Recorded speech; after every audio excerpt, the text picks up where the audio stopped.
जागर जनस्थान मीडिया, उत्तर महाराष्ट्रातील एक अग्रगण्य वृत्तवाहिनी, वृत्तपत्र आपल्या सेवेत। सांस्कृतिक, शैक्षणिक, सहकार, कृषी, कला, क्रीडा सर्वच क्षेत्रातील घटकांचा न्याय हक्कासाठी, जनजागृतीसाठी आम्ही घेऊन येत आहोत जागर जनस्थान ही आपल्या हक्काची वृत्तवाहिनी, वृत्तपत्र। Social media, print media, electronic media अशा सर्व माध्यमातून पोहोचवणार सर्वसामान्यांचा आवाज। उत्तर महाराष्ट्रातील जनतेच्या हक्काची एकमेव वृत्तवाहिनी जागर जनस्थान। जागर जनतेचा, जनतेसाठी सर्वसामान्यांच्या हक्काचा आवाज, जागर जनस्थान।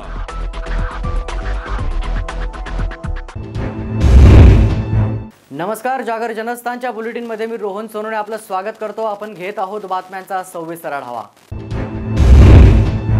मनपा सभागृह नेते सतीश सोनवणे यांच्या इंदिरानगर येथील कार्यालयाची अज्ञात इसमांकडून तोडफोड करण्यात आली आहे। आरोपींवर लवकरात लवकर कारवाई करावी असं सतीश सोनवणे यांच्याकडून मागणी करण्यात आली आहे। नाशिक मनपा सभागृह नेते सतीश सोनवणे यांच्या इंदिरानगर येथील कार्यालयाची अज्ञात इसमांनी हल्ला करत तोडफोड केली आहे। परिसरातील संशयित सागर देशमुख आणि त्याच्या मित्रांनी कार्यालयाची तोडफोड केली असून वाहनांची देखील तोडफोड केली आहे। याबाबत पोलिसांकडे तक्रार दाखलही केली आहे, मात्र कुठलीही कारवाई होत नसल्याचा आरोप सतीश सोनवणे यांनी केला। मनपा सभागृह या संशयितावर तत्काळ कारवाई करण्याची मागणी सतीश सोनवणे यांनी केली आहे।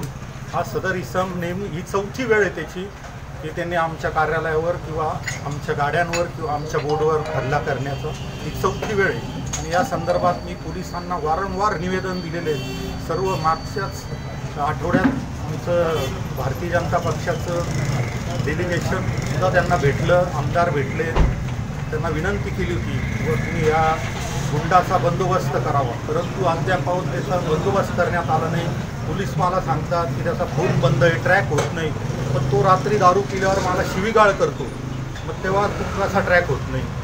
आणि आमचा परिसर अतिशय शांत असा परिसर असल्यामुळे आणि सर्व आमच्या प्रभागातील नागरिक आमच्या सोबत असल्यामुळे मला एकच म्हणायचं आहे की आमच्या प्रभागातील परिसरातील नागरिकांना हा त्रास, हा धुमाकूळ, ही गुंडगिरी आणि ह्या सागर देशमुखला कोणाचा आशीर्वाद आहे सगळ्या जनतेला माहिती आहे। त्यांनी समोर यावं आणि ह्या पोलिसांना मी आता विनंती करतो, शेवटची विनंती करतो। घडलेल्या या सर्व प्रकाराचा स्थायी समिती सभापती गणेश गीतेंनी देखील निषेध नोंदवला आहे।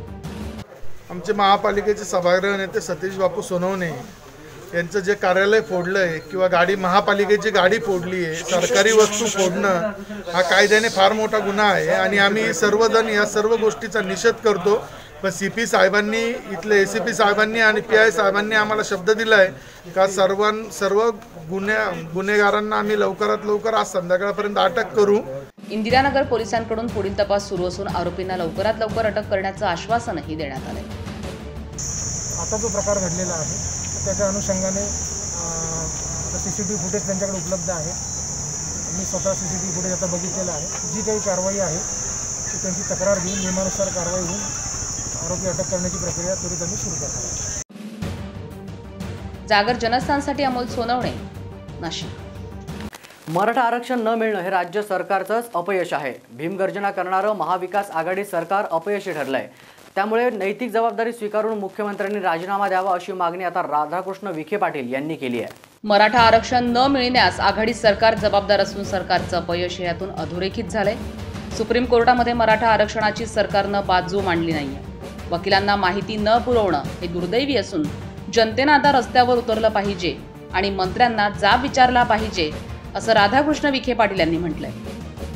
सरकारचं अपयश जे आहे अधोरेखित होतं, म्हणजे कोरोनाचा जरी साधारण विचार केला म्हणजे सगळ्या गोष्टी केंद्राला पुरवायच्या आणि आम्ही काय करायचं, पत्रकार परिषदा घ्यायच्या जिल्ह्यात जाऊन पालकमंत्र्यांनी एक कलमी कार्यक्रम, केंद्राला दोष द्यायचा, केंद्राकडे बोट दाखवायचं। केंद्राशिवाय जर तुमचं काही होतच नाही आहे आणि आपला अपयश झाकण्यासाठी केंद्र आरोप करत राहायचे, हे त्यातून राज्यामध्ये जो प्रादुर्भाव वाढला कोरोनाचा, निरपराध लोकांचे बळी गेलेत, याचा प्रायश्चित सरकारला करावं लागेलच। परंतु आता तर मराठा आरक्षण बाबतीमध्ये वेगळं काय आहे, फक्त लिप सिंपती दाखवण्याचा प्रयत्न केला व सुप्रीम कोर्टाचे मध्ये सरकारची बाजू मांडणारे वकील सांगतायत का आम्हाला माहिती मिळत नाही, याच्यापेक्षा काय दुर्दैव म्हटलं पाहिजे. मला असं वाटतं की जनतेनं आता रस्त्यावर उतरून या मंत्र्यांना जा विचारलेच पाहिजे. पण मला वाटतं राज्याच्या मंत्र्यांनासुद्धा आता नाही जनाची तरी मनात ठेवून आता नाही मुख्यमंत्री राजीनामा देत असेल तर याचं प्रायश्चित करण्यासाठी आता मंत्र्यांनी पुढे येऊन आपल्या स्वतःचे पदाचे राजीनामे दिले पाहिजे.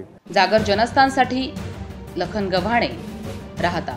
कोविड-19च्या पार्श्वभूमीवर संपूर्ण राज्यात हॉस्पिटल व मेडिकल क्षेत्रात काळ्या बाजाराच्या घटना घडत असताना पिंपळगाव बसवंत शहरात मात्र डॉक्टरांच्या रूपानं देवदूतांचं दर्शन घडत आहे. त्यामुळे माणुसकी अजून शिल्लक असल्याचं अनेक रुग्णांना त्याचा प्रत्यय आलाय. कोविड संसर्ग ही नफेखोरीची संधी समजून इंजेक्शन, औषधं आणि इतर वस्तूंचा काळा बाजार होत असल्याच्या अनेक घटना घडत आहेत. याउलट चित्र पिंपळगाव बसवंत शहरामध्ये कोविडच्या निमित्तानं पाहायला मिळालंय. रुग्णांना ना इंजेक्शन दिलं ना ॲडमिट केलं, केवळ घरीच औषधं देऊन हजारो रुग्णांना जीवनदान दिलंय. 10-12 दिवसांच्या ट्रीटमेंटनंतर हजारो रुग्ण ठणठणीत बरे झाल्याची उदाहरणं पिंपळगाव बसवंत शहरात आहेत. शहरातील doctor Baba Pawar, doctor Digambar Gaikwad, doctor Sudhir Bhambar, doctor Kiran Pawar, doctor Rohan More, doctor Ashwin More, doctor Sanjay Shinde, doctor Pankaj Kokate आदी अनेक सेवाभावी डॉक्टर केवळ 50 रुपये इतकी माफक फी घेऊन रुग्णांना घरीच औषधं देत आहेत. फक्त डॉक्टरांनी सांगितलेली पथ्य पाळावी, औषधं घ्यावी, ऑक्सिजनच्या लेवलवर कायम लक्ष ठेवावं आणि डॉक्टर सांगत असतील त्याप्रमाणे फॉलो करत राहावं. घाबरायची काहीही गरज नाही. आणि त्याचबरोबर मास्क, सॅनिटायझर आणि सोशल डिस्टन्सिंग या त्रिसूत्रीचा कायम वापर करावा. पिंपळगाव बसवंत इथे उपचार घेऊन ठणठणीत बऱ्या झालेल्या शांताराम शेळके यांनी काय म्हटलंय पाहूया. मला तकलीफ झाली होती. मी गायकवाड डॉक्टरांच्या गोळ्या औषधं घेऊन घरीच क्वारंटाईन होऊन 2-3 वेळेस चेकिंग करून ठणठणीत बरा झालो आहे. बहुसंख्य सेवाभावी डॉक्टर आजही पिंपळगाव शहरामध्ये कार्यरत आहेत. सेवाभावी डॉक्टर शहरात चर्चेचा विषय असून ग्रामीण भागातून अनेक रुग्ण उपचारासाठी पिंपळगाव बसवंत शहरामध्ये येत आहेत. माणुसकी आणि सेवाभाव जपणाऱ्या डॉक्टरांचं पिंपळगाव शहरामध्ये कौतुक केलं जात आहे. जागर जनस्थानसाठी हेमंत थेटे, पिंपळगाव बसवंत. एकेकाळी कोरोनाचा हॉटस्पॉट म्हणून प्रसिद्ध असलेल्या मालेगाव शहराची परिस्थिती दुसऱ्या लाटेत देखील हाताबाहेर गेली होती. मात्र शासनानं लावलेले कडक निर्बंध आणि जनतेनं दिलेली साथ यामुळे कोरोना आटोक्यात आला असून सध्या शहरात 1617 ॲक्टिव्ह रुग्ण आहेत. ऑक्सिजन व औषधं देखील मुबलक प्रमाणात उपलब्ध आहे. मालेगाव शहरात रुग्ण कमी असून तालुक्यातील रुग्णांची संख्या मोठ्या प्रमाणात घटते आहे. कोरोनाचं आगमन झाल्यानंतर एकेकाळी मालेगाव हे कोरोनाचा हॉटस्पॉट म्हणून प्रसिद्ध झाली होती. दुसऱ्या लाटेत ही परिस्थिती तशाच प्रमाणात झाली होती. मात्र त्यानंतर राज्य सरकारने केलेले कडक निर्बंध व लावण्यात आलेलं लॉकडाऊन यामुळे मालेगाव शहरातील परिस्थिती आटोक्यात आली आहे. सध्या मालेगाव शहरात 1617 ॲक्टिव्ह रुग्ण असून त्यापैकी जवळपास 80% रुग्ण हे होम आयसोलेशनमध्ये उपचार घेत आहेत. उरलेले सर्व रुग्णांवर मालेगावच्या शासकीय व खाजगी रुग्णालयात उपचार सुरू असून ऑक्सिजनची परिस्थिती मध्यंतरी मोठ्या प्रमाणात अडचण निर्माण झाली होती. यावर प्रशासकीय यंत्रणेने धावपळ करून ऑक्सिजनचा पुरवठा सध्या मोठ्या प्रमाणात करण्यात येत आहे. तसेच लागणारे इंजेक्शन हे देखील मोठ्या प्रमाणात उपलब्ध असल्याने सध्या मालेगाव शहरातील परिस्थिती आटोक्यात आहे. अमीन शेख, जागर जनस्थान न्यूज, मालेगाव. याच बातमीसोबत बुलेटिनमध्ये वेळ झाली एका छोट्याशा ब्रेकची. ब्रेकनंतर बघणार आहोत अन्यही काही विशेष घडामोडी. तोपर्यंत पाहत रहा जागर जनस्थान.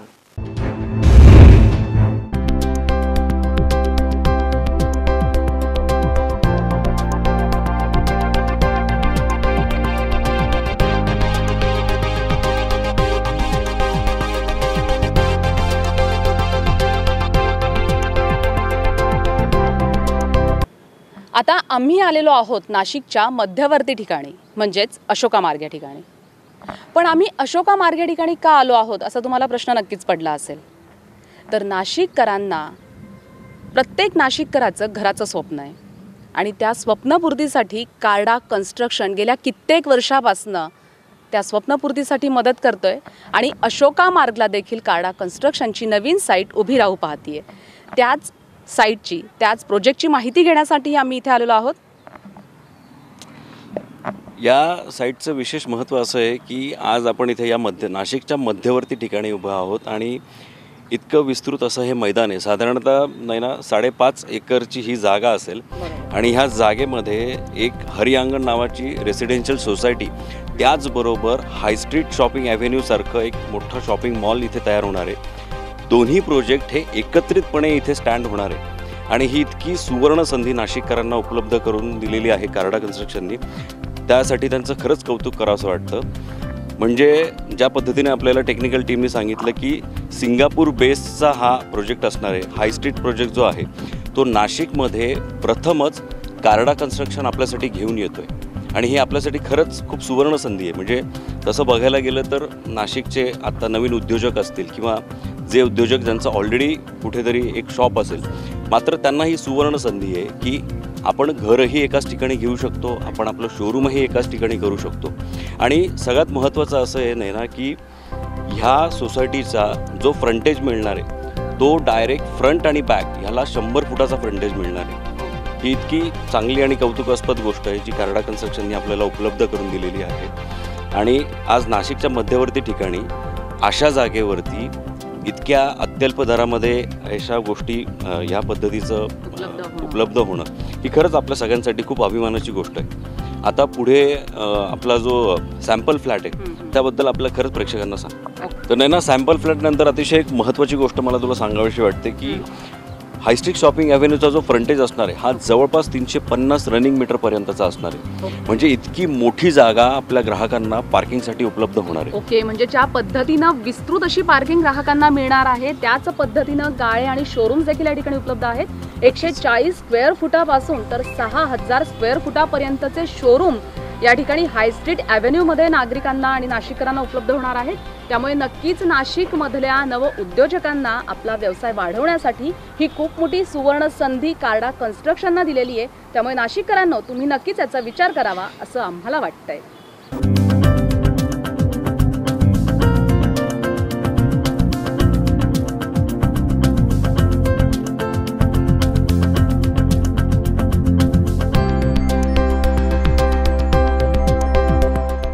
प्रत्येकाच्या मनात स्वप्नातलं एक घर असतं.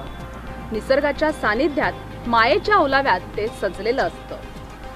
आणि हीच वास्तू, ती वास्तू उभारण्यामागे काय विचार आहे, कुठली कल्पना आहे, ते आपण थेट जाणून घेऊया नरेश कार्डा यांच्याकडून. ह्या प्रोजेक्टचं अजून एक वैशिष्ट्य असं की रेसिडेन्शियल आणि कमर्शियल त्याची एंट्री एक्झिट टोटली सेपरेट केलं आहे. म्हणजे दोघांना डिस्टर्बन्स नको. आणि रेसिडेन्ससाठी club house, garden, gym, swimming pool हे सर्व सुखसोयी आम्ही त्या प्रोजेक्टमध्ये देत आहोत. साधारण ए आणि बी फेज मिळून 400च्या वर इथे फ्लॅट्स आम्ही बांधत आहोत.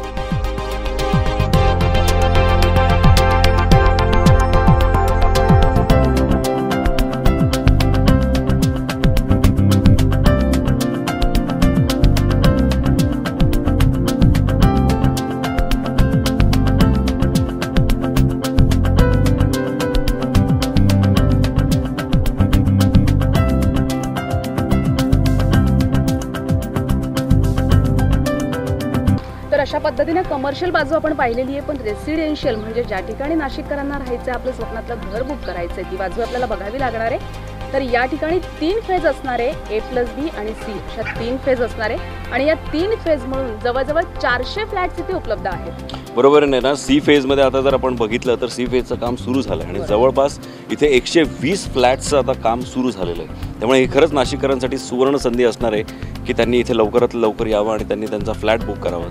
तर नाशिककरांनो, कार्डा कन्स्ट्रक्शनने तुम्हाला जी सुवर्ण संधी उपलब्ध करून दिलेली आहे आपल्या स्वप्नातलं घर, आपल्या स्वप्नातला गाळा आणि आपल्या स्वप्नातलं शोरूम बुक करण्याची, तर लवकरच आमच्या म्हणण्यानुसार लवकरच तुम्ही कार्डा कन्स्ट्रक्शनच्या या साईटला भेट द्यावी आणि बुक करावी आपल्या स्वप्नातली वास्तू.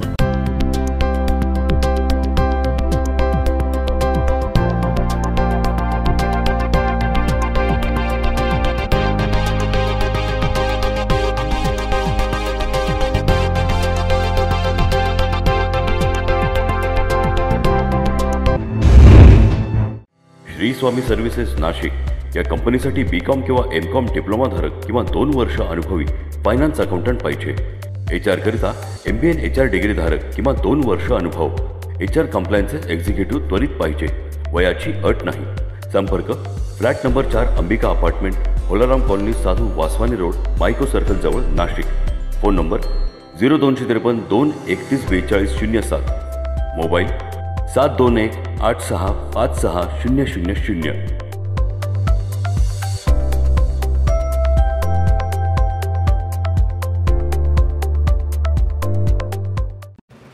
सुरक्षा आपली जबाबदारी. SSS सिक्युरिटी बाउन्सर्सची. आम्ही पुरवतो कॉर्पोरेट सेवा, औद्योगिक सेवा, वित्तीय संस्था, सुरक्षेसह अंगरक्षक, सशस्त्र रक्षक पुरवणारी विश्वासार्ह संस्था. Back team support, well disciplinary uniform staff, trained advisory unit. मुख्य कार्यालय 4 अंबिका अपार्टमेंट, साधू वासवानी मार्ग, होलाराम कॉलनी, नाशिक. 422 002. दूरध्वनी 0253 231 5052. गणेश 7218 65 600.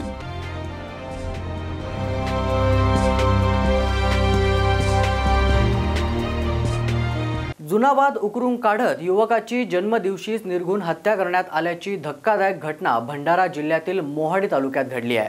पूर्व वैमनस्यातून बुधवारी 3 मेला रात्री 10 वाजेच्या सुमारास 3 जणांनी एकाची हत्या केल्याची धक्कादायक घटना भंडारा जिल्ह्याच्या मोहाडी तालुक्यात घडली.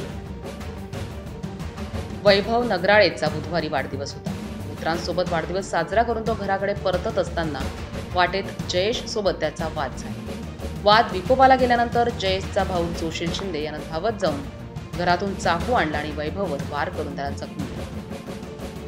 यावेळी जखमी अवस्थेत वैभवने तिथून पळ काढण्याचा प्रयत्न केला, मात्र जोशील शिंदे, जयेश शिंदे आणि बब्बू शेख यांनी त्याचा पाठलाग करून चाकूनं वार करत त्याला ठार केले. मृतक वैभव हा देखील गुन्हेगारी पार्श्वभूमीचाच होता. तो घरफोडीचा गुन्हेगार असून एका टोळीचा सदस्यही होता. पोलिसांना हत्येची माहिती मिळताच तासाभरात हल्ला करणाऱ्या तिघांनाही ताब्यात घेऊन विचारणा केली असता त्यांनी जुन्या वादातून वैभवचा खून केल्याची कबुली दिली. या प्रकरणी वरठी पोलिसांनी तिघांविरोधात गुन्हा दाखल केला असून आरोपींना अटक करण्यात आली. त्याचा जुना दुश्मन जयेश आणि याची दोघांची भांडण झालं होतं. यामध्ये जयेशला अगोदर यापूर्वी या मैता आणि मैताच्या लोकांनी त्याला मारहाण झाली होती आणि त्याला गुडघ्याला वगैरे चालता येत नव्हते. त्याचा राग धरून त्यांची भांडणं झालेली होती आणि त्या भांडणानंतर जो जयेशचा भाऊ आहे जोशील शिंदे याला त्याचा राग आला. याने घरातील चाकू उचलून जात असताना त्या ठिकाणी मैताच्या डाव्या खांद्याच्या बाजूला जोराने वार केला. भंडारा SDPO श्री संजय पाटील यांच्या मार्गदर्शनामध्ये आणि माननीय अपर पोलीस अधीक्षक श्रीयुत अनिकेत भारती सर यांच्या सूचनेनुसार ही कारवाई झालेली आहे. जागर जनस्थानसाठी राजेश कुमार तायवाडे, गोंदिया.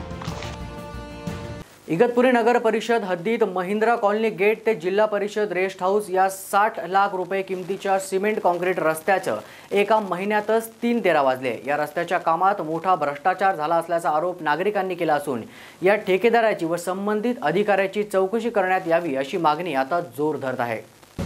अनेक वर्षांपासून इगतपुरी नगर परिषद हद्दीतील महिंद्रा कॉलनी गेट ते जिल्हा परिषद रेस्ट हाऊस हा रस्ता बनवण्यात यावा अशी मागणी नागरिकांनी केली होती.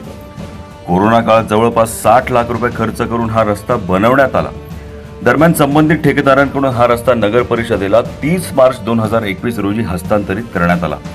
अवघा 1 महिन्याचा अवधी उलटला नाही तोच सदर रस्त्याला खड्डे पडले असून हा रस्ता उखडलाय. तसंच रस्त्याच्या बाजूला जो नाला बनवलाय त्याची उंची रस्त्यापेक्षा जास्त असून आत पडलेल्या पावसाचे पाणी कॉलनीत शिरतंय. या रस्त्याचे काम निकृष्ट दर्जाचे असून यात मोठा भ्रष्टाचार झालाय. त्यामुळे संबंधित ठेकेदारांवर कारवाई करण्याची मागणी नागरिक आणि लोकप्रतिनिधी आता करतायत. याबाबत माजी नगरसेवक यशवंत दळवी यांनी ठेकेदाराला पैसे देऊ नका. इगतपुरी शहरातील डाक बंगला विभागात नगर परिषदेच्या वतीने आत्ताच नवीन एक रोड बनवला गेलेला आहे. सदर रोडची कामाची चौकशी व्हावी व ज्या ठेकेदाराने याचं काम केलं असेल त्याला बिल अदा करू नये. नगरपालिकेने जो बिल अदा करल त्याच्याकडून शासनाने सदर रोडचे पैसे वसूल करण्यात यावे अशी आमच्या सर्व नागरिकांची मागणी आहे. जागर जनस्थानसाठी सुमित बोधक, इगतपुरी.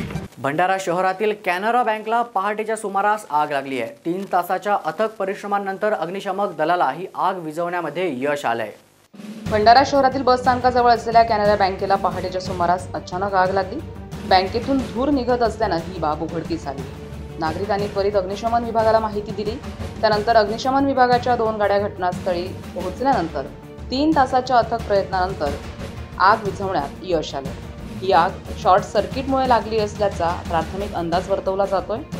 तर या आगीत सुदैवाने कुठल्याही प्रकारची जीवितहानी झालेली नाही। जागर जनस्थानसाठी राजेश कुमार तायवाडे, गोंदिया। चाळीसगाव तालुक्यातील ओरिजिनल बियर व वाईन शॉपवर मुंबई राज्य उत्पादन शुल्क विभागाच्या भरारी पथकाने छापा टाकला। मात्र ही कारवाई 4 दिवस होऊनही गुलदस्त्यात असल्याचं चित्र दिसून येत आहे। नुकतीच मुंबई राज्य उत्पादन शुल्क विभागाच्या भरारी पथकानं 1 मे ड्राय डेच्या दिवशी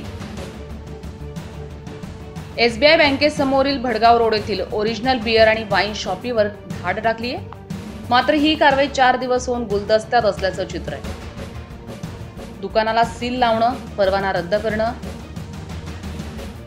हिशोबात किंवा कागदपत्रात अफरातफरी, बनावट दारू विक्री यापैकी नेमकी कुठली कारवाई करण्यात आली आहे असा सवाल या निमित्तानं उपस्थित केला जातो। याबाबतची कुठलीही माहिती या पथकातील अधिकाऱ्यांना स्थानिक पत्रकारांना दिलेली नाहीये। पत्रकारांनी यावेळी स्थानिक राज्य उत्पादन शुल्क विभागाचे विभागीय अधिकारी किरण पाटील यांच्याशी संपर्क साधण्याचा प्रयत्न केलाय, पण त्यांचा फोन स्विच ऑफ आलाय। बियर शॉपी अथवा वाईन शॉपीला दारू होम डिलिव्हरी करण्याचे निर्देश आहेत। कुठलाही परवानाधारक दारू विक्रेता दुकानाजवळ जमाव जमवून दारू विकणार नाही, कारण त्यामुळे कोरोनाचं संक्रमण होतंय। असं असतानाही ओरिजिनल बियर आणि वाईन शॉपीवर दिवसाढवळ्या दुकानातूनच जमाव जमवून वाढीव दरानं दारू विक्री केली जात होती, अशी तक्रार राज्य उत्पादन शुल्क विभागाला मिळाल्याचं बोललं जात होतं। स्थानिक उत्पादन शुल्क अधिकारी आणि पोलीस प्रशासन मात्र याकडे सोयीस्कररित्या आणि अर्थपूर्णपणे डोळा झाक करत असल्याचं समोर आलं। या दारू विक्रेत्याला राजाश्रय प्राप्त झालाय का, की एका बड्या पुढाऱ्याची या धंद्यात भागीदारी आहे, असा प्रश्न या निमित्तानं उपस्थित केला जातो। एकीकडे कोरोनाला आटोक्यात आणण्यासाठी शासनानं लॉकडाऊन, कडक निर्बंध जारी केले। भाजीपाला, अंडी, दूध, फळं इत्यादी जीवनावश्यक वस्तू विक्रेत्यांना विक्रीसाठी वेळ ठरवून दिली आहे। या वेळेव्यतिरिक्त त्यांनी जर विक्री केली तर त्यांच्यावर कडक कायदेशीर कारवाई केली जाते। वेळ आली तर दंडात्मक कारवाई सुद्धा केली जाते। मग शासनाच्या सर्व नियमांना पायदळी तुडवणाऱ्या मद्य विक्रेत्यांवर स्थानिक पोलीस प्रशासन कारवाई का करत नाहीये, अशी चर्चा चाळीसगावकर दबक्या आवाजात करतात। चाळीसगावात राज्य उत्पादन शुल्क विभागाचे विभागीय कार्यालय आहे। मग येथील निरीक्षकांना अनामिक दहशतीनं मद्य विक्री करण्याचे निरीक्षण करून कारवाई करण्यात वेळ नाही का? मुंबई राज्य उत्पादन शुल्क विभागाचे वरिष्ठ अधिकारी मनोज चव्हाण यांनी हा छापा टाकला होता। कुणाच्या तरी तक्रारीवरून हा छापा टाकण्यात आल्याचं बोललं जातंय। अधिकारी मध्ये गेल्यानंतर काय गौड बंगाल झाले हे कुणालाच माहित नाही। एक मात्र नक्की, एका बड्या पुढाऱ्याच्या हस्तक्षेपामुळे कारवाईचा उदय होता होता अस्त झाला, असं बोललं जातं। चुकीच्या कामात राजश्रय देणारा हा राजकीय पुढारी कोण, असा सवाल देखील चाळीसगावकर उपस्थित करतायत। लोकशाही असलेल्या देशाला काही भ्रष्ट राज्यकर्त्यांची आणि प्रशासकीय अधिकाऱ्यांची कीड लागली आहे। ही कीड मजबूत लोकशाहीला पोखरून काढते असे म्हटलं जातं।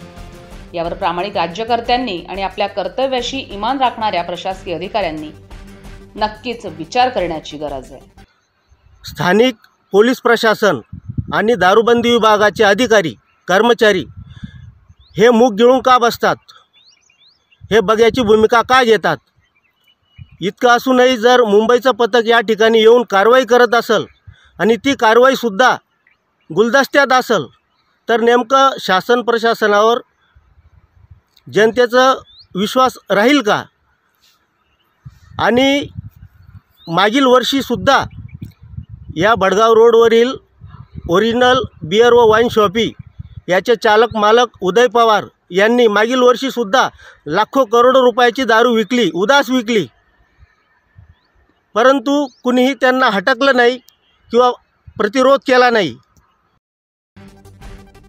जागर जनस्थानसाठी खेमचंद कुमावत, चाळीसगाव।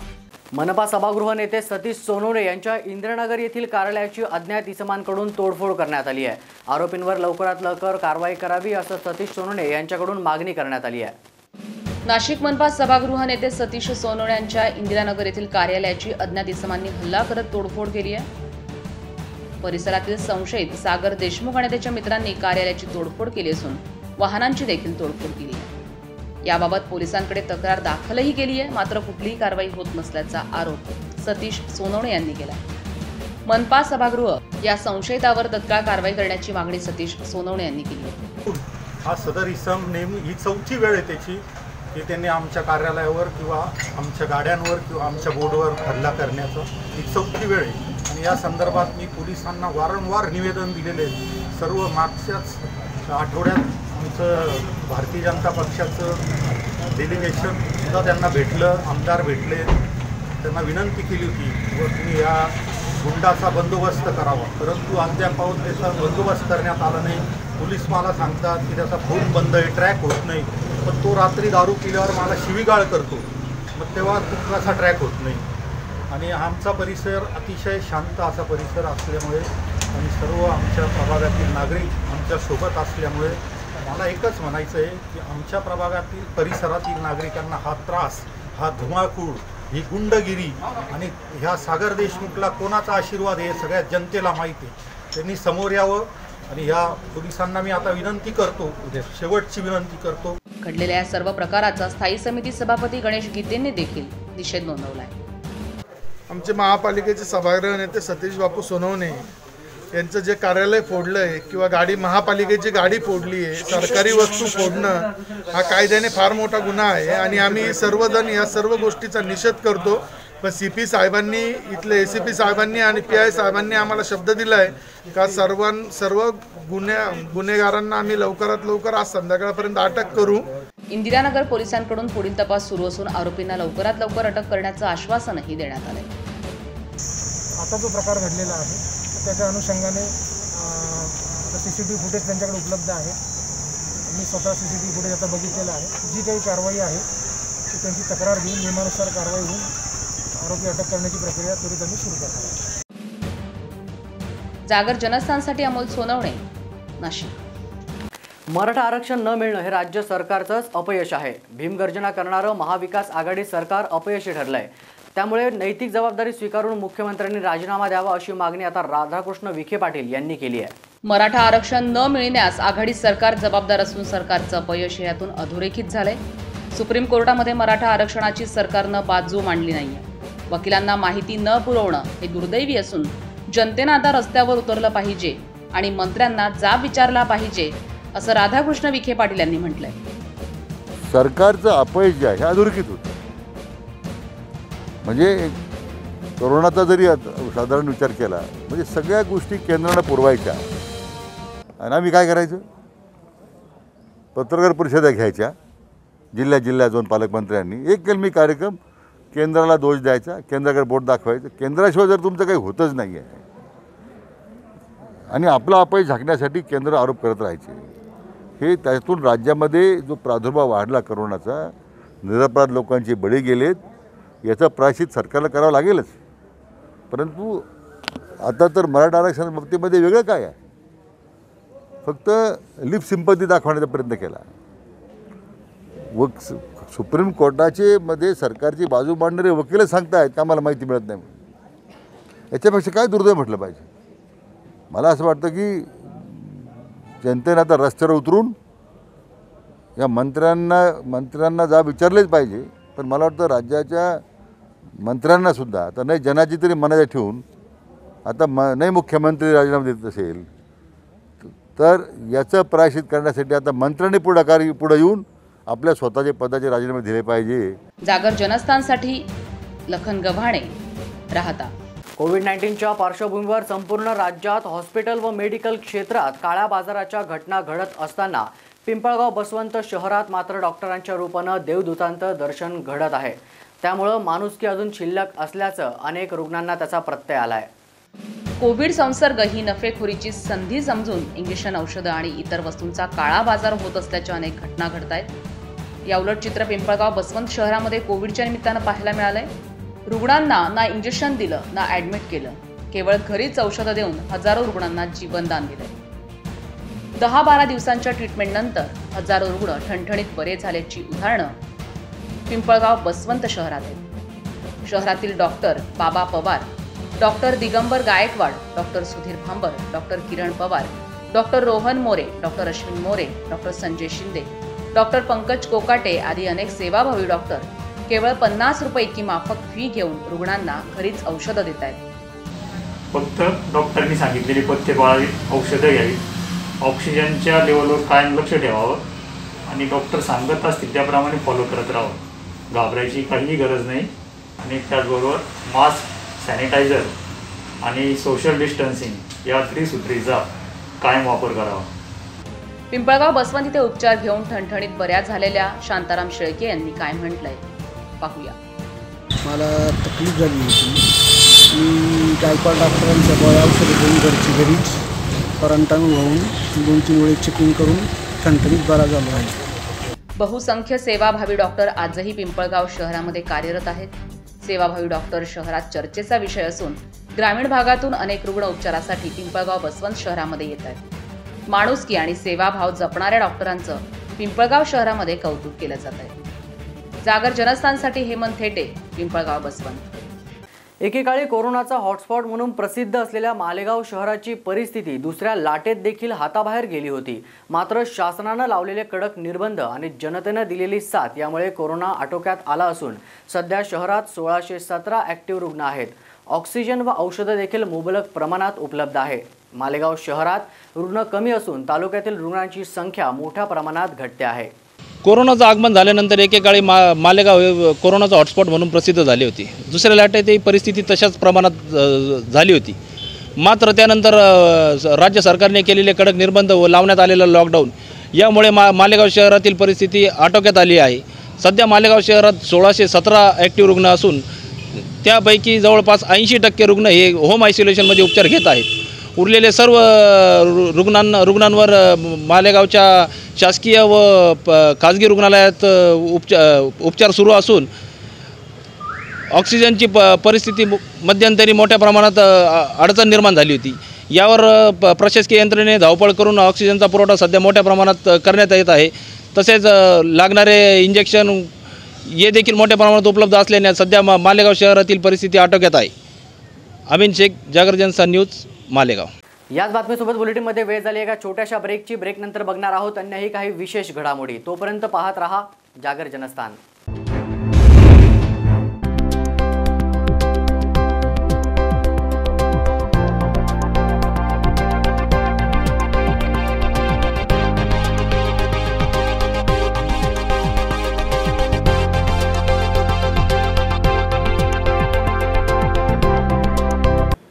आता आम्ही आलेलो आहोत नाशिकच्या मध्यवर्ती ठिकाणी म्हणजेच अशोका मार्ग या ठिकाणी.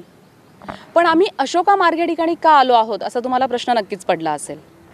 तर नाशिककरांना, प्रत्येक नाशिककराचं घराचं स्वप्न आहे आणि त्या स्वप्नपूर्तीसाठी कार्डा कन्स्ट्रक्शन गेल्या कित्येक वर्षापासनं त्या स्वप्नपूर्तीसाठी मदत करतोय आणि अशोका मार्गला देखील कार्डा कन्स्ट्रक्शनची नवीन साईट उभी राहू पाहतीये. त्याच साईटची, त्याच प्रोजेक्टची माहिती घेण्यासाठी आम्ही इथे आलेलो आहोत.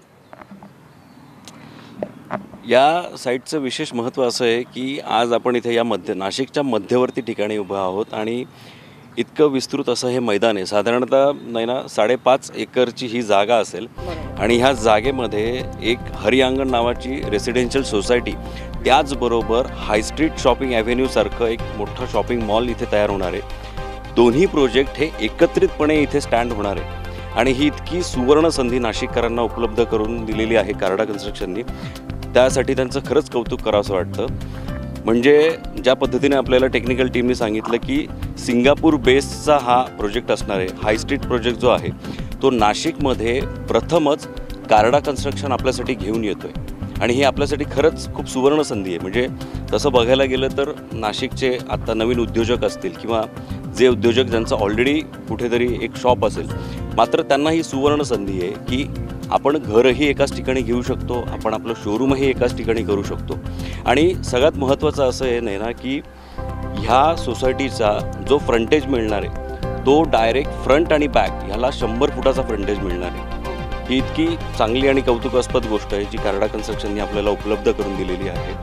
आणि आज नाशिकच्या मध्यवर्ती ठिकाणी अशा जागेवरती इतक्या अत्यल्प दरामध्ये अशा गोष्टी ह्या पद्धतीचं उपलब्ध होणं ही खरंच आपल्या सगळ्यांसाठी खूप अभिमानाची गोष्ट आहे. आता पुढे आपला जो सॅम्पल फ्लॅट आहे त्याबद्दल आपल्या खरंच प्रेक्षकांना सांग. तर नैना, सॅम्पल फ्लॅट नंतर अतिशय एक महत्त्वाची गोष्ट मला तुला सांगावीशी वाटते की हायस्ट्रीट शॉपिंग ॲव्हेन्यूचा जो फ्रंटेज असणार आहे हा जवळपास 350 रनिंग मीटरपर्यंतचा असणार आहे. म्हणजे इतकी मोठी जागा आपल्या ग्राहकांना पार्किंगसाठी उपलब्ध होणार आहे. ओके, म्हणजे ज्या पद्धतीनं विस्तृत अशी पार्किंग ग्राहकांना मिळणार आहे त्याच पद्धतीनं गाळे आणि शोरूम्स देखील या ठिकाणी उपलब्ध आहेत. 140 स्क्वेअर फुटापासून तर 6000 स्क्वेअर फुटापर्यंतचे शोरूम या ठिकाणी हायस्ट्रीट ॲव्हेन्यूमध्ये नागरिकांना आणि नाशिककरांना उपलब्ध होणार आहेत. त्यामुळे नक्कीच नाशिकमधल्या नव उद्योजकांना आपला व्यवसाय वाढवण्यासाठी ही खूप मोठी सुवर्ण संधी कार्डा कन्स्ट्रक्शननं दिलेली आहे. त्यामुळे नाशिककरांनो, तुम्ही नक्कीच याचा विचार करावा असं आम्हाला वाटतंय.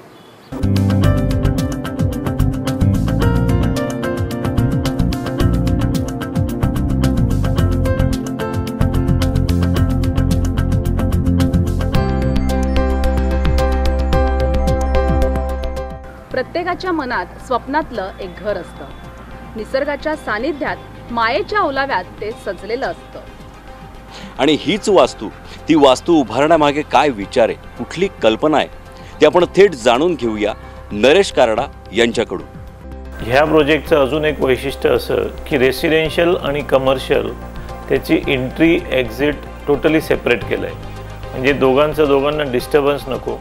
आणि रेसिडेन्ससाठी club house, garden, gym, swimming pool हे सर्व सुखसोयी आम्ही त्या प्रोजेक्टमध्ये देत आहोत. साधारण ए आणि बी फेज मिळून 400च्या वर इथे फ्लॅट्स आम्ही बांधत आहोत.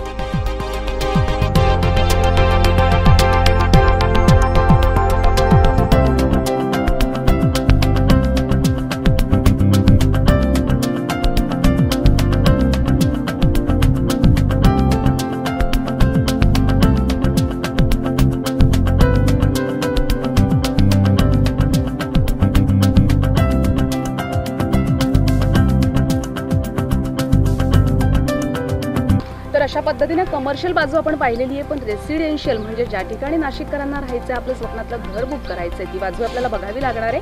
तर या ठिकाणी 3 फेज असणार आहे. A+B आणि C अशा 3 फेज असणार आहे. आणि या 3 फेज म्हणून जवळजवळ 400 फ्लॅट्स इथे उपलब्ध आहेत. बरोबर आहे ना. सी फेजमध्ये आता जर आपण बघितलं तर सी फेजचं काम सुरू झालं आहे आणि जवळपास इथे 120 फ्लॅट्सचं आता काम सुरू झालेलं आहे. त्यामुळे हे खरंच नाशिककरांसाठी सुवर्ण संधी असणार आहे की त्यांनी इथे लवकरात लवकर यावं आणि त्यांनी त्यांचा फ्लॅट बुक करावा. तर नाशिककरांनो, कार्डा कन्स्ट्रक्शनने तुम्हाला जी सुवर्ण संधी उपलब्ध करून दिलेली आहे, आपल्या स्वप्नातलं घर, आपल्या स्वप्नातला गाळा आणि आपल्या स्वप्नातलं शोरूम बुक करण्याची, तर लवकरच, आमच्या म्हणण्यानुसार लवकरच तुम्ही कार्डा कन्स्ट्रक्शनच्या या साईटला भेट द्यावी आणि बुक करावी आपल्या स्वप्नातली वास्तू.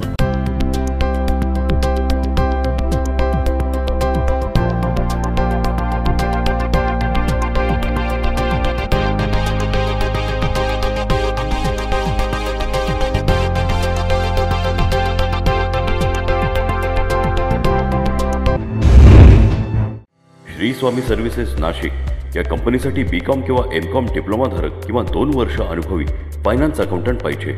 HR करिता MBA HR डिग्रीधारक किंवा 2 वर्ष अनुभव. HR कंप्लायन्सेस एक्झिक्युटिव्ह त्वरित पाहिजे. वयाची अट नाही. संपर्क flat number 4 Ambika apartment, Holaram colony, साधू वासवानी रोड, मायको सर्कल जवळ, नाशिक. Phone number 0253 231 4207. मोबाईल 721 86 56 000.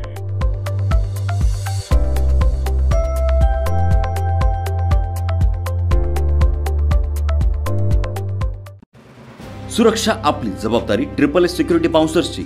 आम्ही पुरवतो कॉर्पोरेट सेवा, औद्योगिक सेवा, वित्तीय संस्था, सुरक्षेसह अंगरक्षक, सशस्त्र रक्षक पुरवणारी विश्वासार्ह संस्था, back team support, well disciplinary uniform staff, trained advisory unit. मुख्य कार्यालय 4 अंबिका अपार्टमेंट, साधू वासवानी मार्ग, होलाराम कॉलनी, नाशिक. 422 002. दूरध्वनी 0253 231 5052. गणेश 7218 65 600.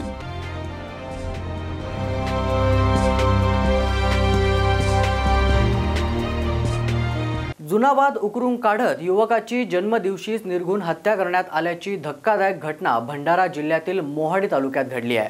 पूर्व वैमनस्यातून बुधवारी 3 मेला रात्री 10 वाजेच्या सुमारास 3 जणांनी एकाची हत्या केल्याची धक्कादायक घटना भंडारा जिल्ह्याच्या मोहाडी तालुक्यात घडली। वैभव नगराळेचा बुधवारी वाढदिवस होता। मित्रांसोबत वाढदिवस साजरा करून तो घराकडे परतत असताना वाटेत जयेश सोबत त्याचा वाद झाला। वाद विकोपाला गेल्यानंतर जयेशचा भाऊ जोशील शिंदे यानं धावत जाऊन घरातून चाकू आणला आणि वैभववर वार करून त्याला जखमी केले। यावेळी जखमी अवस्थेत वैभवने तिथून पळ काढण्याचा प्रयत्न केला, मात्र जोशील शिंदे, जयेश शिंदे आणि बब्बू शेख यांनी त्याचा पाठलाग करून चाकूनं वार करत त्याला ठार केले। मृतक वैभव हा देखील गुन्हेगारी पार्श्वभूमीचाच होता। तो घरफोडीचा गुन्हेगार असून एका टोळीचा सदस्यही होता। पोलिसांना हत्येची माहिती मिळताच तासाभरात हल्ला करणाऱ्या तिघांनाही ताब्यात घेऊन विचारणा केली असता त्यांनी जुन्या वादातून वैभवचा खून केल्याची कबुली दिली। या प्रकरणी वरठी पोलिसांनी तिघांविरोधात गुन्हा दाखल केला असून आरोपींना अटक करण्यात आली। त्याचा जुना दुश्मन जयेश आणि याची दोघांची भांडण झालं होतं। यामध्ये जयेशला अगोदर यापूर्वी या मैता आणि मैताच्या लोकांनी त्याला मारहाण झाली होती आणि त्याला गुडघ्याला वगैरे चालता येत नव्हते। त्याचा राग धरून त्यांची भांडणं झालेली होती आणि त्या भांडणानंतर जो जयेशचा भाऊ आहे जोशील शिंदे याला त्याचा राग आला। याने घरातील चाकू उचलून जात असताना त्या ठिकाणी मैताच्या डाव्या खांद्याच्या बाजूला जोराने वार केला। भंडारा SDPO श्री संजय पाटील यांच्या मार्गदर्शनामध्ये आणि माननीय अपर पोलीस अधीक्षक श्रीयुक्त अनिकेत भारती सर यांच्या सूचनेनुसार ही कारवाई झालेली आहे। जागर जनस्थानसाठी राजेश कुमार तायवाडे, गोंदिया। इगतपुरी नगर परिषद हद्दीत महिंद्रा कॉलनी गेट ते जिल्हा परिषद रेस्ट हाऊस या 60 लाख रुपये किमतीच्या सिमेंट कॉन्क्रीट रस्त्याचं एका महिन्यातच 3-13 वाजले। या रस्त्याच्या कामात मोठा भ्रष्टाचार झाला असल्याचा आरोप नागरिकांनी केला असून या ठेकेदाराची व संबंधित अधिकाऱ्याची चौकशी करण्यात यावी अशी मागणी आता जोर धरत आहे। अनेक वर्षांपासून इगतपुरी नगर परिषद हद्दीतील महिंद्रा कॉलनी गेट ते जिल्हा परिषद रेस्ट हाऊस हा रस्ता बनवण्यात यावा अशी मागणी नागरिकांनी केली होती। कोरोना काळात जवळपास 60 लाख रुपये खर्च करून हा रस्ता बनवण्यात आला।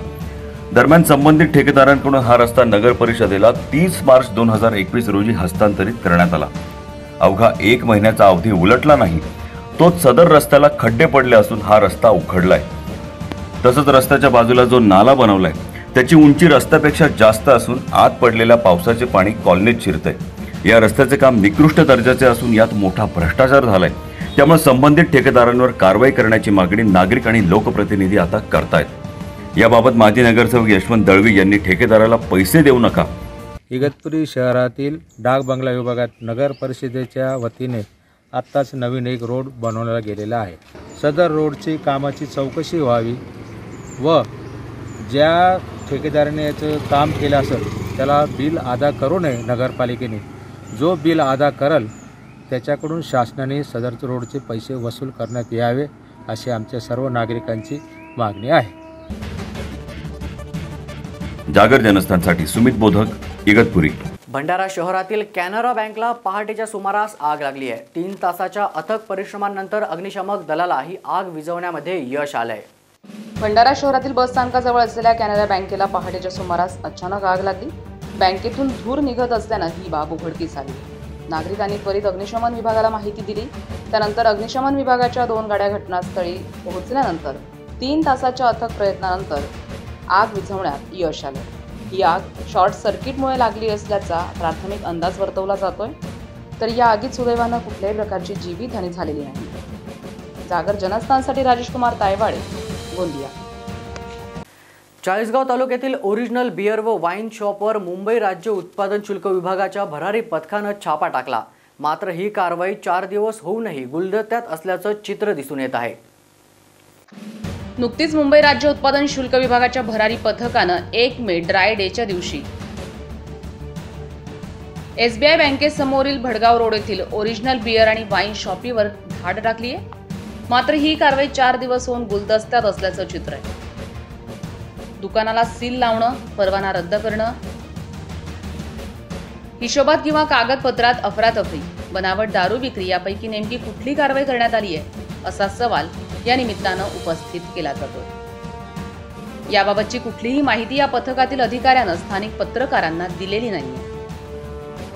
पत्रकारांनी यावेळी स्थानिक राज्य उत्पादन शुल्क विभागाचे विभागीय अधिकारी किरण पाटील यांच्याशी संपर्क साधण्याचा प्रयत्न केलाय, पण त्यांचा फोन स्विच ऑफ आलाय.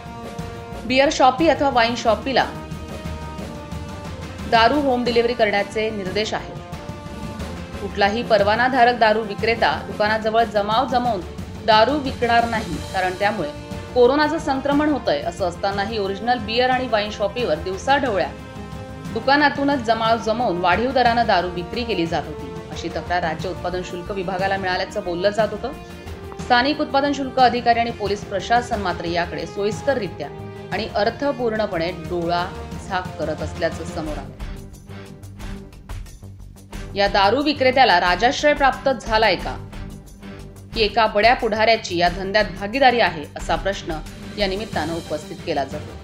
एकीकडे कोरोनाला आटोक्यात आणण्यासाठी शासनानं लॉकडाऊन, कडक निर्बंध जारी केले. भाजीपाला, अंडी, दूध, फळं इत्यादी जीवनावश्यक वस्तू विक्रेत्यांना विक्रीसाठी वेळ ठरवून दिली आहे. या वेळेव्यतिरिक्त त्यांनी जर विक्री केली तर त्यांच्यावर कडक कायदेशीर कारवाई केली जाते. वेळ आली तर दंडात्मक कारवाई सुद्धा केली जाते.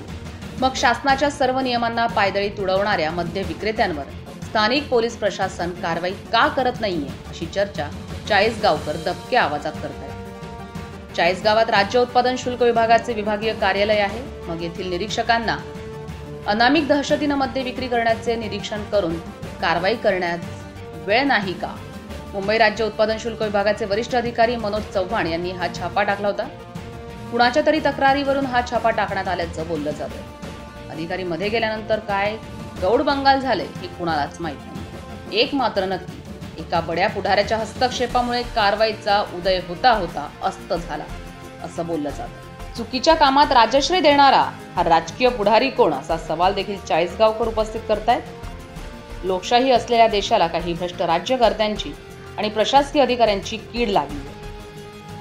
ही कीड मजबूत लोकशाहीला पोखरून काढते असंही म्हटलं जातं. यावर प्रामाणिक राज्यकर्त्यांनी आणि आपल्या कर्तव्याशी इमान राखणाऱ्या प्रशासकीय अधिकाऱ्यांनी नक्कीच विचार करण्याची गरज आहे. स्थानिक पोलीस प्रशासन आणि दारूबंदी विभागाचे अधिकारी कर्मचारी हे मूग गिळून का बसतात, हे बघ्याची भूमिका का घेतात?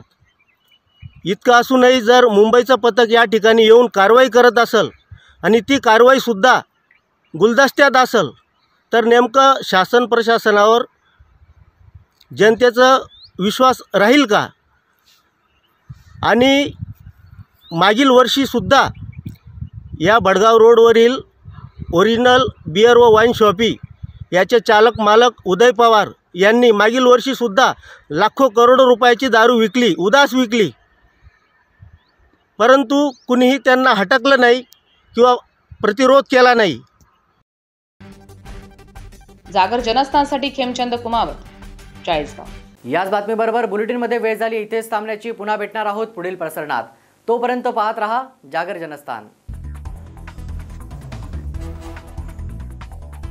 नमस्कार. जागर जनस्थानच्या जागर कट्ट्यावर मी सुनील शिंदे आपलं स्वागत करतो. मित्रांनो, आपण जागर कट्ट्यावर विविध मान्यवरांना इथे आमंत्रित करत असतो त्यांचा प्रेरणादायी प्रवास जाणून घेण्यासाठी. मात्र आज आपण ज्यांना आमंत्रित केलं आहे ते एक उद्योजक आहेत. चाळीसगावमध्ये उद्योजकांची जर एक यादी काढायची म्हटली तर त्या यादीमध्ये पहिल्या 5 मध्ये त्यांचं नाव हे नक्कीच घेतलं जाईल. बरोबर मित्रांनो, चाळीसगावमध्ये सूर्या छाप जर्दाचे सर्वेसर्वा अशोकभाई जमनादास पटेल यांना आज आपण जागर जनस्थानच्या जागर कट्ट्यावर आमंत्रित केलं आहे. सर्वप्रथम आपण त्यांचं स्वागत करूया आणि त्यानंतर जाणून घेऊया त्यांचा प्रेरणादायी प्रवास. अशोकजी नमस्कार. जागर जनस्थानमध्ये जागर कट्ट्यामध्ये मी तुमचं स्वागत करतो. नमस्कार. नमस्कार. अशोकजी, आज चाळीसगावमध्ये आपला जो समूह आहे तो खूप मोठ्या प्रमाणात उभा आहे. तुम्ही खूप मोठ्या प्रमाणात आज रोजगार वर्ग उपलब्ध करून दिलेला आहे. मात्र ही सुरुवात नेमकी कशी झाली त्याआधी मला एक प्रश्न विचारायचा आहे की नेमकं आपलं बालपण कसं होतं? कारण बिहाइंड द कॅमेरा ज्यावेळेस आपली चर्चा झाली त्यावेळेस तुमचा सोर्स गुजरातचा होता, तर मात्र गुजरातहून 40 गाव, तर नेमका हा प्रवास कसा होता? कारण का 40 गावमध्ये हा बिझनेस सुरू केला होता माझ्या वडिलांनी. माझा जन्म 40 गावमध्येच झाला होता, पण जॉईंट फॅमिली असताना मी 4थीपर्यंत 40 गावला शिकलो.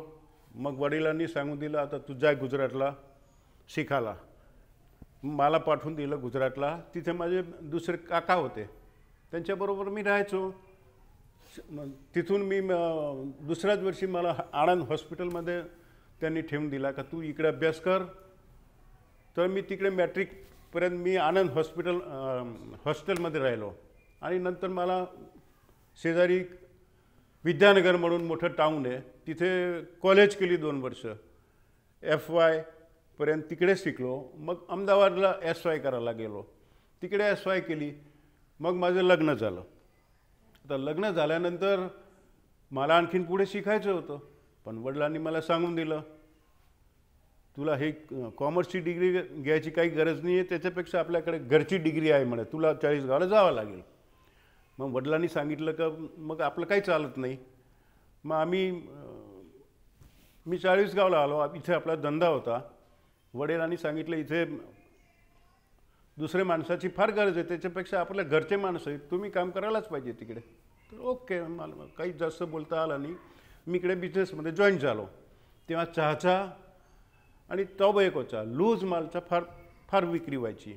गुजरातहून माल बाय रेल्वेने यायचा, बाय ट्रकने सुद्धा यायचा इथे. आणि ते गोडाऊनमध्ये उतरून आजूबाजूच्या खेड्याचे लोक भरपूर यायचे. जळगाव, अंमळनेर, पाचोरा, कन्नड, चौघीकडनं लूज माल विकणारे सगळे व्यापारी आमच्याकडनं माल घेऊन जायचे. ते टनोने घेऊन जायचे. लहान असेल तर तो क्विंटली माल घेऊन जायचा.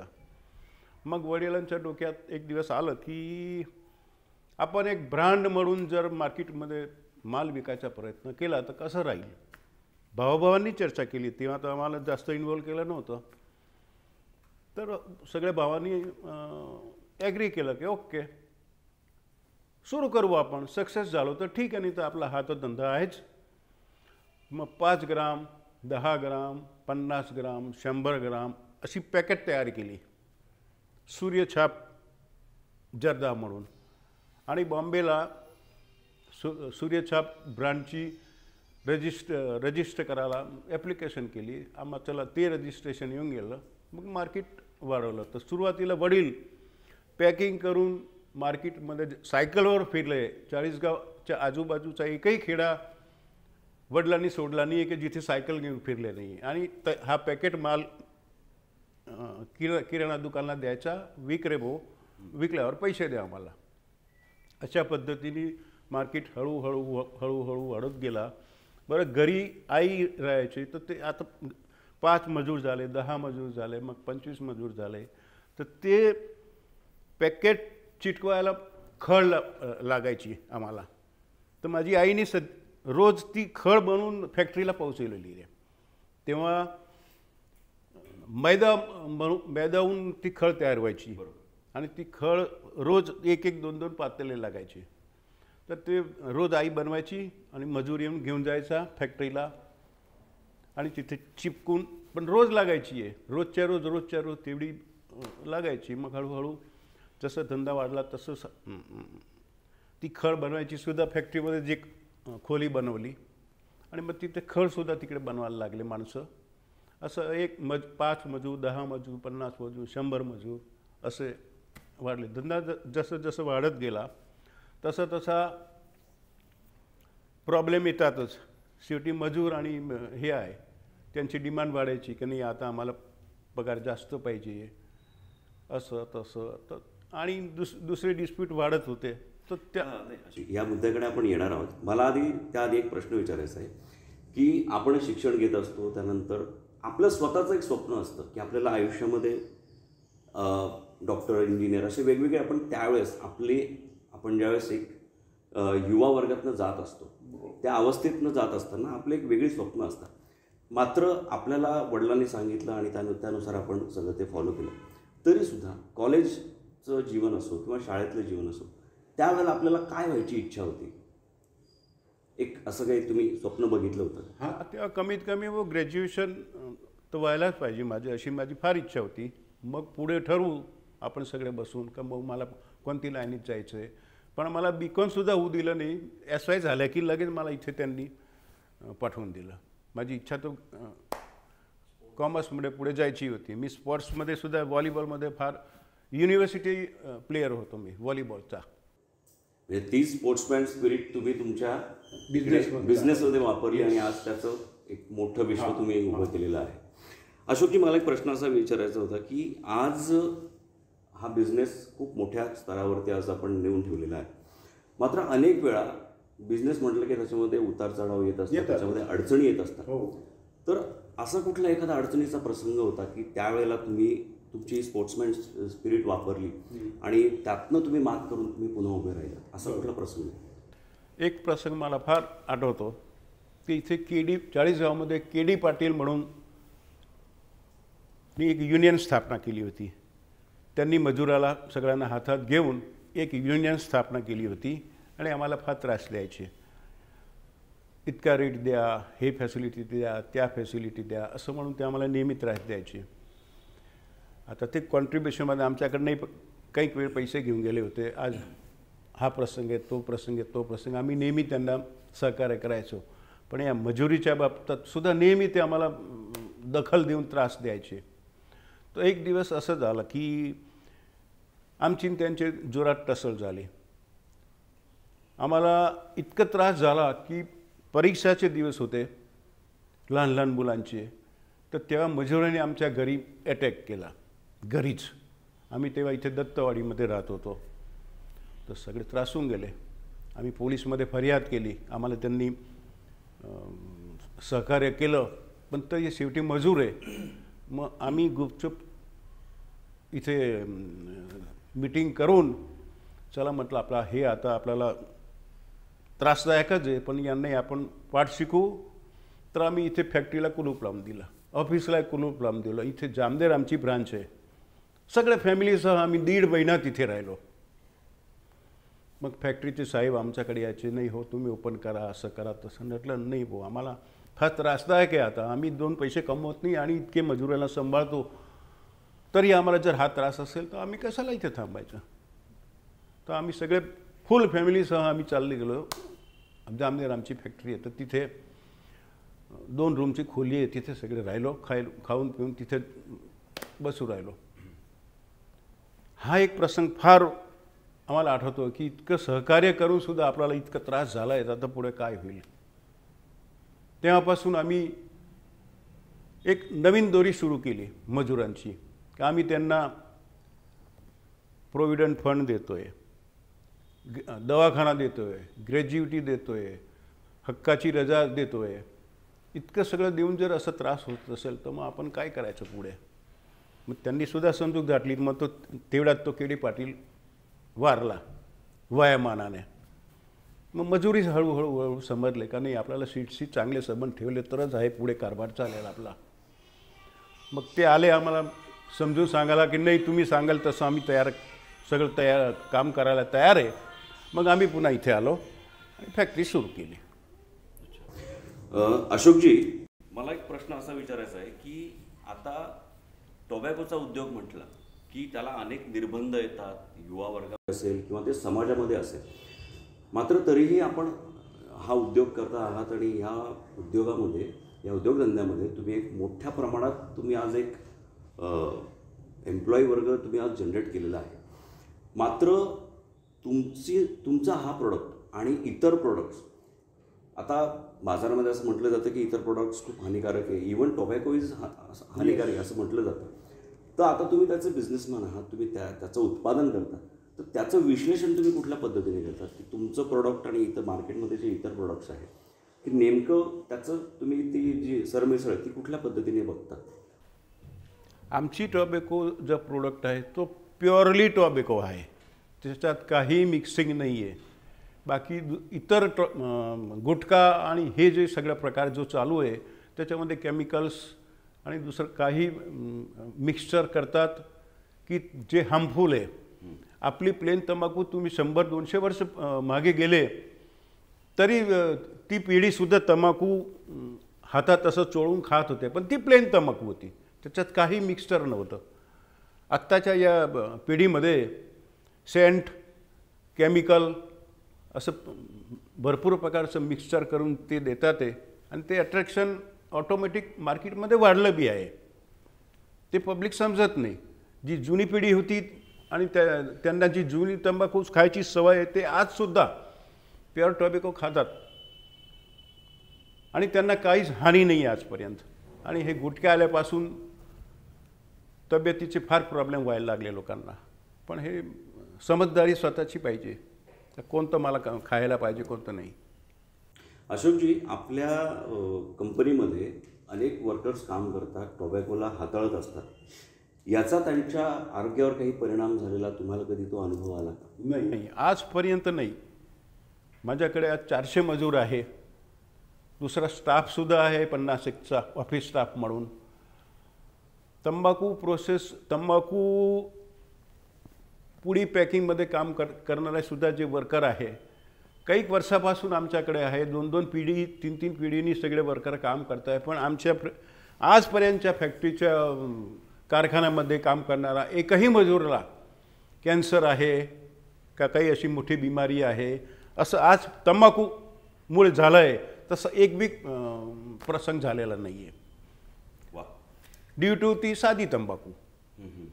हां, म्हणजे ज्यामध्ये केमिकल आहे त्याचा हां होतो. ती साधी तंबाखूमुळे काहीच कोणाला झालं नाही. कारण का पॅकिंग करताना सुद्धा इनहेल होतोय, ऑटोमॅटिक उडतो, ते सगळं इनहेल होतोय. आणि 50-60% मजूर तर खातात आहे तंबाखू. त्यांना कुठे जायचं आहे, समोर दिसतंय, फुकट मिळतंय, काय आपण तंबाखू. तर तंबाखू खात आहे, पण त्यांना आजपर्यंत कोणालाही काही प्रॉब्लेम झालेला नाही आहे. वा. अशोकजी, आज आपण माझा जागर कट्ट्यावर आहात आणि आज आपण आपला जो पूर्ण उद्योगाचा समूह आहे त्याची सगळ्या गोष्टी आज तुम्ही आम्हाला सांगत आहात. मात्र एक प्रश्न मला असा विचारायचा आहे की आज ह्या पूर्ण वाटचालीमध्ये तुम्हाला कोणाची अशी साथ लागली की ज्या साथीने तुम्ही आज इथपर्यंत तुम्ही हे शिखर गाठू शकला? असं कोण होतं की ज्यांच्या सपोर्टने तुम्ही आज इथपर्यंत खंबीरपणे उभे राहिलात आणि आज ही तुमचा जो उद्योग आहे तो इतक्या उंचीवर नेऊन पोचवला आहे? साथ असं म्हटलं जाईल तर आमचं जॉईंट फॅमिली, आम्ही 8 भाऊ आहे, कजिन आणि आम्ही सगळे मिळून आमचे 8 भाऊ आहे. सगळ्यांचं प्रेम आहे, एका शब्दाने सगळे एका याच्याने आम्ही काम करतो आहे. काही विरोध नाही, काही हे असेल तर त्याचं चर्चा काढून आम्ही तोड काढून आम्ही मार्केटच्या सॉल्युशन करतो आहे. आमच्याकडे 60 ते 70-80 मराठवाड्यामध्ये एजंट आहे. आम्हाला फक्त एजंटलाच माल पाठवायचा आहे, मग तो त्याचा एरिया सांभाळतो आहे. या पद्धतीने आमचं जॉईंट बिझनेस फार व्यवस्थित चालतो आहे. आज मला उद्या कुठे 4 दिवस बाहेर जायचं आहे तरी भाऊ आहे, भाऊलाही कुठे 5 दिवस कुठे जायचं आहे तरी ही भावना होती तेव्हा की जा तू तुझं काम करू नये, मी आहे इथे, काही घाबरू नको. त्यालाही सगळ्यांना फुल विश्वास का मी नसताना सुद्धा इथे व्यवहार अप टू डेट होणार आहे. अशोकजी, हे खूप मोठं उदाहरण तुम्ही दिलं आहे की काय होतं, आज घरात 2 भाऊ सुद्धा एकत्र राहत नाही, त्यांच्यामध्ये वाद असतात. मात्र आज आपण 7 ते 8 तुमचा जो परिवार आहे, भाऊ आहे, त्यांना तुम्ही एकत्र घेऊन काम करता. तर नेमकं त्यामागे भावना काय होती? नेमकं आमच्या प्रेक्षकांना काय सांगाल की परिवाराने कसं एकत्र येऊन काम केलं तर आपण कुठलंही शिखर गाठू शकतो? आमच्या प्रेक्षकांना काय सांगाल त्याबद्दल? हे जॉईंट बिझनेसमध्ये राहून जर तुम्हाला मोठं बिझनेस करायचं असेल तर एकटा माणूस काही करू शकत नाही. आजसुद्धा जी आमची ब्रांच चालू आहे तर आमची 2 भुसावळला ब्रांच आहे, तर भुसावळला 2 भाऊ राहत आहे, ते जामनेर आणि भुसावळ सांभाळत आहे. आम्ही इथे 40 गावांनी कन्नडची ब्रांच सांभाळतो आहे. काही असेल तरी फोनवर डिस्कशन करून प्रॉब्लेम सॉल्व करून का बघ जॉईंट बिझनेसमध्ये आपण एवढे मोठे झालो आहे, नाही तर मी एकटा काही करू शकणार नाही. ही भावनाने आम्ही पुढे चाललो आणि खरोखर आम्ही लोकांनाही ते पटलं. आजसुद्धा असं उदाहरण आहे की तुम्ही 8 भाऊ एकत्र राहून एवढं मोठं काम करताय आणि तुमचं सक्सेस आहे सगळीकडे. आणि आमचा मराठवाडासुद्धा आमचं टॉप मार्केट आहे. आज जर मालचा शॉर्टेज झाला तर ऑटोमॅटिक भाव वर होऊन जातो. अशी आमची क्वालिटीची गुडविल आहे आणि नावाची गुडविल आहे का मार्केटमध्ये VH पटेल अँड कंपनी आमच्या फर्मचं नाव आहे आणि सूर्यछाप आमचा ब्रँड नेम आहे. तर ते ब्रँडची इमेज इतकी छान आहे की जी आम्ही ती तयार केली आहे की लोकांना नाही भाऊ सूर्यछाप असेल तोपर्यंत आम्हाला सूर्यछाप दे रे भाऊ, मग पावदुसर नसेल तर, आणि शॉर्टेज झाली तर ऑटोमॅटिक 8 रुपयामध्ये विकणारी 1.5 रुपयापर्यंत चालली गेलेली आहे शॉर्टेजमध्ये. पण आता तो प्रश्न राहिला नाही आहे. ब्रँड भरपूर होऊन गेल्या बाजारात आणि डुप्लिकेटी भरपूर होऊन गेल्या की तिथे कोणाचं काही चालत नाही. आमच्याच नावाने दुसरे लेबल छापून धंदा चालू आहे आज मार्केटमध्ये. अशोकजी, आपण खूप वेगवेगळ्या मुद्द्यांवरती पुढे चर्चा करणार आहोत, मात्र आपण थांबू एका ब्रेकसाठी. तर प्रेक्षक हो, अशोकजींचा हा प्रेरणादायी प्रवास आपण अजून जाणून घेणार आहोत. वेगवेगळ्या मुद्द्यांमध्ये आपण त्यांना काही प्रश्न विचारणार आहोत, मात्र आपण थांबूया एका छोट्याशा विश्रांतीसाठी. लवकरच भेटूया. जागर जनस्थान या वाहिनीच्या सगळ्या टीमचं मनापासनं आभार आणि अभिनंदन. कारण या उत्तर महाराष्ट्रातील लोकांचं एक हक्काचं व्यासपीठ म्हणून आपण काम करत आहात. मीडिया लोकशाहीचा हा चौथा खांब आहे असं आम्ही नेहमीच ऐकत आलेलो आहे. परंतु मीडियामध्ये काही एलिमेंट्स असे घुसलेले आहेत तर या बिलीफला एक मोठा धक्का पोचवायचं काम करतात. पण मला आनंद आहे, जागर जनस्थान जनतेचं व्यासपीठ, लोकांचे प्रश्न मांडणे, ते सोडवण्यासाठी एक चांगली भूमिका करणे, असं महत्त्वाचं काममध्ये आपण निश्चितच यशस्वी झाला आहात असं लोकप्रतिनिधी म्हणून मला वाटतं. आणि आपल्याला शुभेच्छा देतो. आपल्या माध्यमातनं संपूर्ण महाराष्ट्रातच नव्हे देशाचं एक मोठं व्यासपीठ व्हावं अशा हार्दिक शुभेच्छा देतो. नमस्कार. नमस्कार, मी पौर्णिमा चौगुले श्रृंगी, पोलीस उपायुक्त, नाशिक पोलीस आयुक्तालय. जागर जनस्थानच्या सर्व प्रेक्षकांना माझ्या व माझ्या कुटुंबियाकडून नवरात्र व दसऱ्याच्या हार्दिक शुभेच्छा. धन्यवाद. संपूर्ण उत्तर महाराष्ट्रामध्ये प्रक्षेपित होणाऱ्या आणि लोकांचे जीवाभावाचे प्रश्न अत्यंत संवेदनक्षमपणे मांडणाऱ्या जागर जनस्थान या वृत्तवाहिनीला मी संजय यादव, जिल्हाधिकारी धुळे, अत्यंत मनापासून शुभेच्छा देतो. आणि त्यांनी हे जे अत्यंत चांगलं काम चालू केलेलं आहे ते असंच सुरू ठेवावं अशी या निमित्ताने त्यांना विनंती करतो.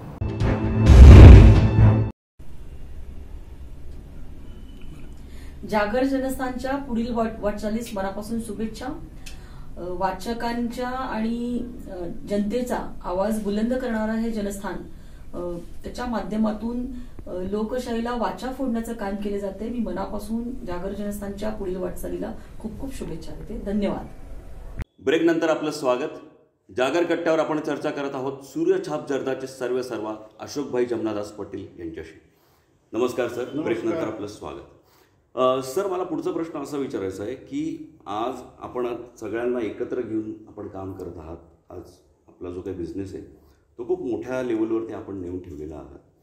मात्र एका ग्रामीण भागामध्ये आपण या बिझनेसची सुरुवात केली, त्यानंतर कुठे शहरी भागाकडे तुम्ही आता आर्थिकदृष्ट्या तुम्ही सक्षम आहात, तर शहरी भागाकडे तिकडे जाऊन राहावं असं कधी वाटलं नाही सर? नाही, आम्हाला तसं नाही वाटलं. आमचं लहानपणापासून इथे जे आम्ही बिझनेस डेव्हलप केला आहे आणि सगळ्यांना घेऊन जी चालायची आमची व्यवस्था आहे ते सगळ्यांना आवडली आहे. आणि इथे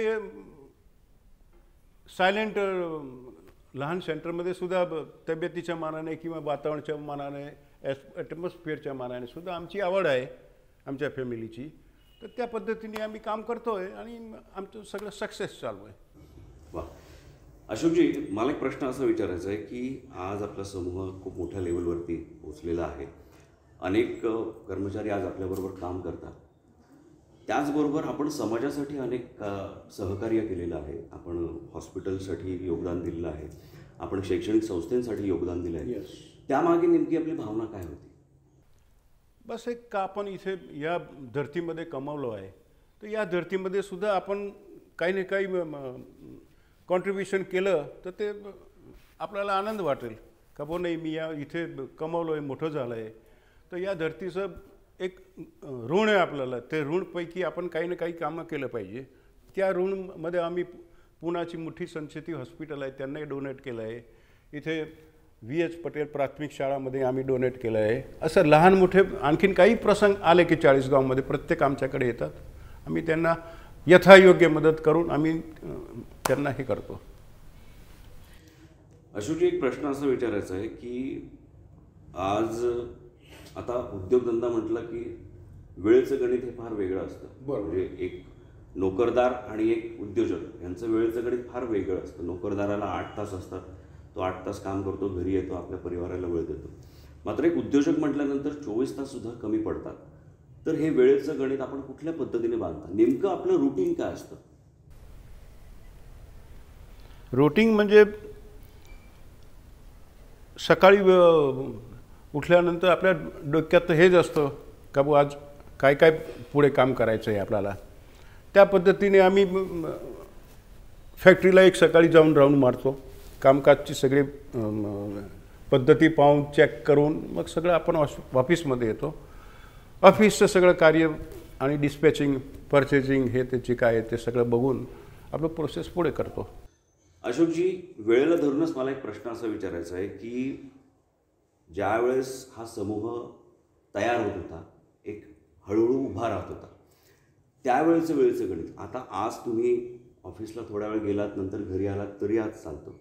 मात्र ज्या वेळेला हा समूह आपल्याला उभा करायचा होता त्यावेळेला आपली वेळेची कसरत आणि आपल्या परिवाराला वेळ, नेमकी तारेवरची कसरत कशी आपण मॅनेज केली? कारण त्यावेळेला परिवाराला फार कमी वेळ देता येत असेल, तर नेमकं ते तारेवरची कसरत आपण कशी कुठल्या पद्धतीने बघितली होती? बरोबर, आपण ती घरची जबाबदारी सगळी आपण मिसेसवर सोडली आहे. मुलं आणि घरचं सगळं मॅनेजमेंट लेडीजवर सोडून देतो आहे आणि आपण सगळं बाहेरचं बघतो आहे.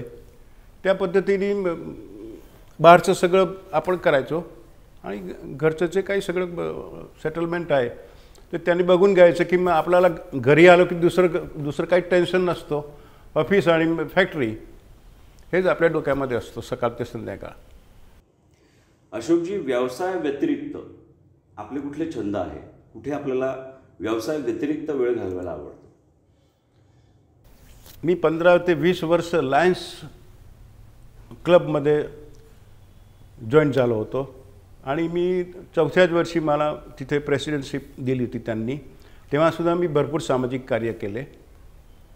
पण लायन्स क्लब इथे नंतर 25 वर्षानंतर जास्त काही टिकली नाही. नंतर रोटरी क्लबनी सुद्धा मला फार आग्रह केला, पण म्हटलं नाही रे बा, आता माझी वय झाली आहे, बस आम्ही जितकं सेवा करायची होती तितकी लायन्स क्लबमध्ये भरपूर सेवा केली आहे. आणि अजूनही क्लबमध्ये नसतानासुद्धा काही कोणी आलं तर आपल्याला पटलं तर त्या हिशोबाने त्यांनासुद्धा आम्ही मदतीचा हात आमचा नेहमी पुढे असतो.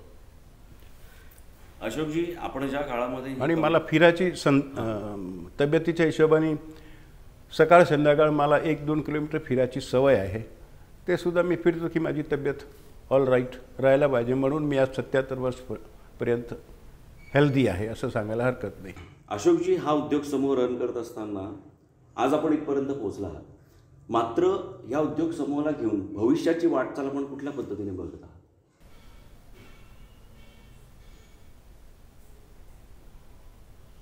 आता याच्यात तर असं आहे, वयामानाने जर पाहिलं तर आता माझी वय 77 झाली. आता माझा मुलगा, भावाचा मुलगा, ही 4थी पिढी आता बिझनेस सांभाळून राहिली आहे.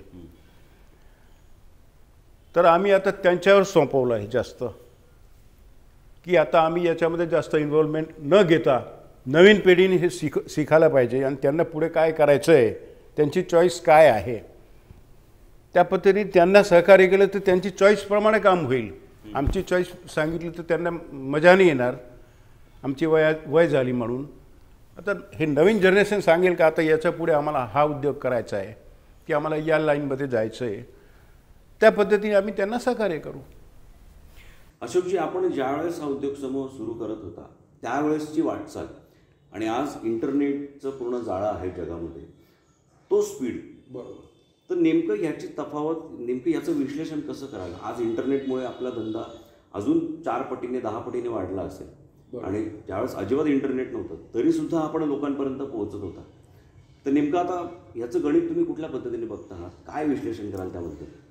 आहे हे सगळं नवीन पद्धतीची जर हे मोजमापणी केली तर ती सगळी फास्ट आहे. आम्ही जुने पडतो त्यात. आता हे नवीन जनरेशनचा इंटरेस्ट त्याच्यावर जास्त आहे. आम्ही जास्त डोकामारी करत नाही. आता हे सगळे कॉम्प्युटर हे ते आलो. मी स्वतःचं जर सांगेल तर मी माझा मुलगा आहे त्याला राजूला सांगतो. इवन मोबाईलमध्ये नंबर फीड करायचा असेल तरी मी माझ्या मुलग्याला सांगतो. मी तिथे डोकामारी करत नाही. आणि ती आता नेक्स्ट जनरेशनचंच काम आहे. हे सगळं लेटेस्ट चेंज जो आला आहे त्याच्यामध्ये त्यांचंच काम आहे. आता आम्ही ते शिकून आम्ही काय करणार आहे आता. म्हणून ही नेक्स्ट जनरेशन आता जे फास्ट चालली आहे ते त्यांचंच काम आहे हे, असं माझं तरी स्वतःचं एक दृष्ट्या मत आहे. प्रोत्साहन देण्याचंही यस चांगली गोष्ट आहे.